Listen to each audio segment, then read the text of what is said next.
Hello, and welcome everyone to a new video on your channel, Mr. Tech Tips. Before watching the video, don't forget to subscribe to our channel and don't forget also to like this video.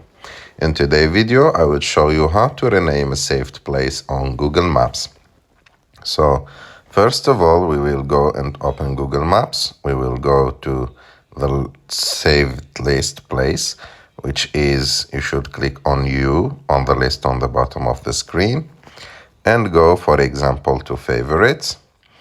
And for example, here I will show you, because you can't rename directly the saved place, but there is another trick.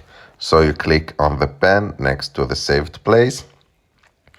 And here, like in that box, you will type anything you want. For example, I will write test and click done.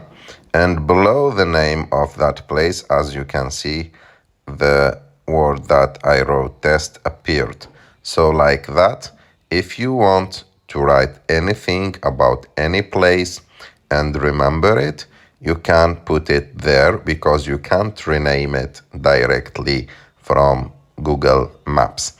I hope that you like this video. If you like this video, don't forget to subscribe to our channel, to like this video, and see you in the next one.